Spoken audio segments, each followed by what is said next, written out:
आज के अखबार में खबर आई है कि जो पादरी है इसको विदेशों से फंडिंग हो रही थी भारत में धर्मांतरण कराने के लिए।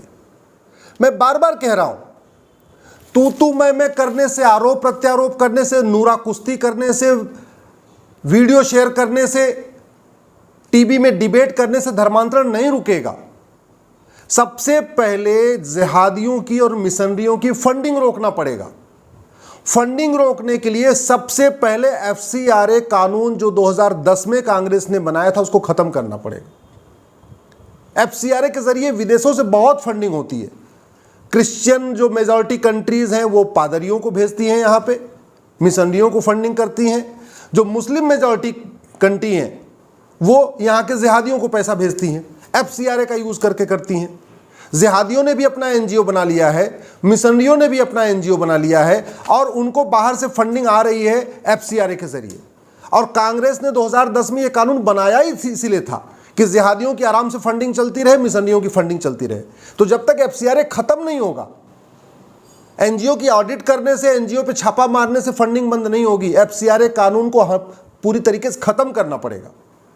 दूसरा, मिशनरियों को और जिहादियों को दोनों की हवाला के जरिए भी फंडिंग होती है, तो हवाला के खिलाफ कठोर कानून बनाना पड़ेगा कि जो हवाला में पकड़ा जाए 100% प्रॉपर्टी जब्त होगी और कम से कम 50 साल की सजा मिलेगी। ऐसा कानून दुनिया के कई देशों में है। तीसरा, ब्लैक मनी के जरिए फंडिंग होती है, काले धन की।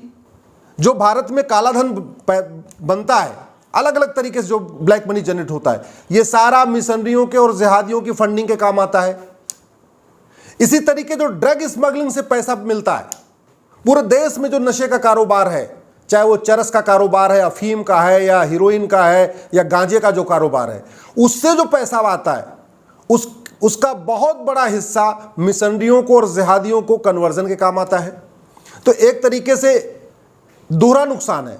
एक तरफ नशे के कारण हमारी युवा पीढ़ी बर्बाद हो रही है, दूसरा इसी नशे के कारोबार से जिहादी और मिशनरियों की फंडिंग हो रही है। तो ड्रग स्मगलर्स को फांसी देने और 100% प्रॉपर्टी देने, जब्त करने का कानून बनाना पड़ेगा। अभी सिंगापुर में एक व्यक्ति के पास 900 ग्राम गांजा मिला था, फांसी दे दिया।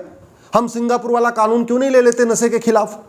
इसी तरीके से 1894 में अंग्रेजों ने कानून बनाया था, लैंड एक्विजिशन एक्ट, और वो कानून बना के भारत की जितनी प्राइम लैंड थी बड़े बड़े शहरों में, वो सारी मिशनरियों को दे दिया था। अब ये मिशनरीज और चर्च के लोग क्या करते हैं, वहां पे चूंकि उनकी 99 साल की लीज पूरी हो चुकी है, तो उन जमीनों को बेचते हैं और बेचने के बाद जो पैसा आता है उससे पूरा कन्वर्जन का काम चल रहा है। तो जो 1894 के बाद जो चर्च को जमीनें दी गई थी, मिशनरियों को जमीन दी गई थी, जिनके 99 साल की लीज पूरी हो गई है, वो सारी जमीन वापस लेना पड़ेगा, नहीं तो वो उसी में प्लॉटिंग कर रहे हैं। पूरे भारत में जितनी सिविल लाइन है वो 1894 के लैंड एक्विजिशन एक्ट से बनी है।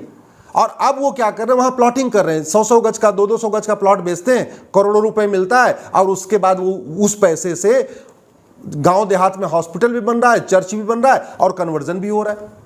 तो इसलिए फंडिंग रोकने के लिए 5 काम करना पड़ेगा। FCRA कानून खत्म करना पड़ेगा, हवाला कारोबार के खिलाफ कठोर कानून बनाना पड़ेगा, 100% प्रॉपर्टी जब्त करने और आजीवन कारावास देने के लिए, ब्लैक मनी वालों को 100% प्रॉपर्टी जब्त करने और आजीवन कारावास के लिए कानून बनाना पड़ेगा, ड्रग स्मगलिंग के खिलाफ सिंगापुर जैसा कानून बनाना पड़ेगा, 100% प्रॉपर्टी जब्त करने और फांसी देने, और 1894 के बाद जो मिशनरियों को जमीन दी थी, चर्च को जमीन थी, वो सारी विड्रॉ करना पड़ेगा। उन सबका 99 साल का लीज पूरा हो गया। इसके अलावा 5 काम और करना पड़ेगा। मैं गारंटी के साथ कहता हूं, धर्मांतरण रुक जाएगा। धर्मांतरण राष्ट्रीय सुरक्षा के लिए खतरा है, इसलिए जो भी मिशनरी या जिहादी कन्वर्जन में पकड़ा जाए उसके खिलाफ NSA लगाना पड़ेगा, नेशनल सिक्योरिटी एक्ट लगाना पड़ेगा। धर्मांतरण हमारी राष्ट्रीय एकता अखंडता के लिए खतरा है, इसलिए जो मिशनरी या जिहादी धर्मांतरण में पकड़ा जाए उसके खिलाफ UAPA लगाना पड़ेगा। धर्मांतरण एक ऑर्गेनाइज्ड क्राइम है, इसमें कई सारे लोग होते हैं, इसलिए नार्को पॉलीग्राफ ब्रेन मैपिंग कानून बनाना पड़ेगा, और जो आदमी धर्मांतरण में पकड़ा जाए उसका narco polygraph brain mapping test करके पता करने पड़ेगा कि इसमें कितने कितने और लोग शामिल हैं, कौन फंडिंग कर रहा है, कौन मदद कर रहा है, कौन उनको गाड़ी मुहैया करा रहा है, कौन उनको जमीन दे रहा है, जो भी पूरा नेक्सस पकड़ना पड़ेगा। और चूंकि धर्मांतरण एक ऑर्गेनाइज्ड क्राइम है, इसलिए पूरे नेटवर्क के खिलाफ गैंगस्टर एक्ट लगाना पड़ेगा। धर्मांतरण एक तरीके से अप्रत्यक्ष युद्ध है, भारत के खिलाफ एक वेज वॉर है, एक तरीके से इनडायरेक्ट वॉर है भारत के खिलाफ। भारत के कल्चर को ख़त्म करने के लिए, भारत की पूरी डेमोग्राफी को चेंज करने के लिए। इसलिए जो आदमी धर्मांतरण करा रहा हो या धर्मांतरण कराने वालों की मदद कर रहा हो, उसके खिलाफ सेक्शन 121 इंडियन पिनल कोड लगाना पड़ेगा। और केवल धर्मांतरण कराने वालों का नहीं, जो धर्मांतरण कराने में इनडायरेक्टली मदद कर रहे हैं, पैसा दे रहे हैं या फर्जी आधार बनाते हैं या फर्जी राशन कार्ड बनाते हैं या फर्जी ड्राइविंग लाइसेंस बनाते हैं या वोटर आईडी बनाते हैं, जिस भी तरीके से मदद कर रहे हैं उनके खिलाफ भी एनएसए लगाना पड़ेगा, यूएपीए लगाना पड़ेगा, गैंगस्टर एक्ट लगाना पड़ेगा और सेक्शन 121 इंडियन पिनल कोड यानी वेज वॉर लगाना पड़ेगा। और इंडियन पिनल कोड में एक नया चैप्टर डालना पड़ेगा, ऑफेंस रिलेटिंग टू कन्वर्जन। हमारे आईपीसी में धर्मांतरण के खिलाफ कोई चैप्टर नहीं है।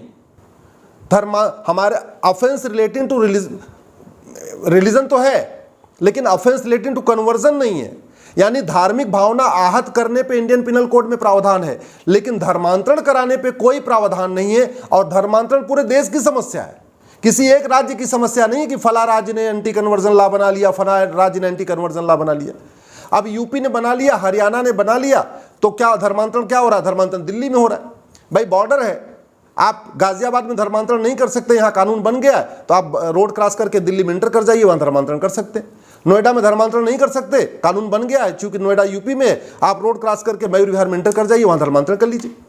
इसी तरीके हरियाणा के गुरुग्राम में धर्मांतरण नहीं कर सकते, वहां हरियाणा ने कानून बना दिया, रोड क्रॉस करके एयरपोर्ट पे आ जाइए, महिपालपुर वाले एरिया में आ जाइए, जो दिल्ली का इंटरनेशनल एयरपोर्ट है, वहां आ जाइए, वहां धर्मांतरण करा लीजिए। धर्मांतरण के खिलाफ इंडियन पिनल कोड में एक नया चैप्टर लाना पड़ेगा, ऑफेंस रिलेटिंग टू कन्वर्जन। धर्मांतरण को जघन्य अपराध घोषित करना पड़ेगा। धर्मांतरण कराने वालों को 20 से 50 साल की सजा देने का प्रावधान रखना पड़ेगा, तब धर्मांतरण रुकेगा। धर्मांतरण से राष्ट्रांतरण होता है, धर्मांतरण से भाषा बदलती है, धर्मांतरण से जीवन शैली बदलती है, धर्मांतरण से खान पान बदलता है, धर्मांतरण से तीज त्योहार बदलता है, धर्मांतरण से रीति रिवाज बदलता है, धर्मांतरण से व्यक्ति का व्यवहार बदलता है, धर्मांतरण से राष्ट्र के प्रति सोच बदलती है, धर्मांतरण से पूरी नजरिया बदल जाता है। ऐसे में जहां पूरा धर्मांतरण के कारण राष्ट्रांतरण हो रहा है, फिर धर्मांतरण के खिलाफ हम कठोर कानून क्यों नहीं बना रहे? 9 राज्यों में हिंदू खत्म हो चुके हैं। डिस्ट्रिक्ट वाइज देखिए तो 200 जिलों में डेमोग्राफी बदल चुकी है। तहसील के हिसाब से देखिए तो 300 तहसील में डेमोग्राफी बदल चुकी है। इंडिया का जो बॉर्डर का तहसील है, चाहे वो पाकिस्तान की तरफ मिला हुआ है या बांग्लादेश की तरफ मिला है या म्यांमार की तरफ मिला है, या गुजरात का जो बॉर्डर की तहसीलें हैं या महाराष्ट्र की बॉर्डर की तहसीलें हैं जो समुद्र के एरिया से मिली हुई, सबकी डेमोग्राफी बदल चुकी है। सिक्किम हाथ से निकल चुका, मेघालय हाथ से निकल चुका, मणिपुर हाथ से निकल गया, कश्मीर हाथ से निकल गया, केरल हाथ से निकलने वाला, लक्षद्वीप हाथ से निकल गया। 9 राज्यों में हिंदू खत्म हो गए। इसके बावजूद धर्मांतरण के खिलाफ कठोर कानून नहीं बन रहा है। धर्मांतरण पे संसद में चर्चा नहीं हो रही है, लोकसभा विधानसभा राज्यसभा में चर्चा नहीं हो रही है।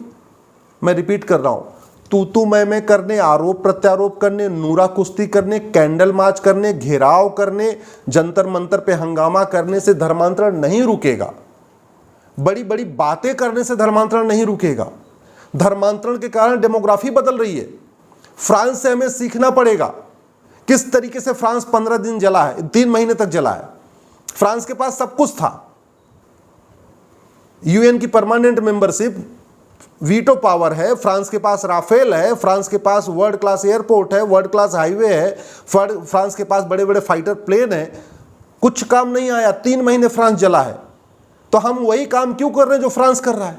फ्रांस के पास एक ही चीज नहीं था, कठोर कानून नहीं था, सठे साठ्यम समाचरे सिद्धांत के अनुसार कानून नहीं था, इसलिए फ्रांस जला है।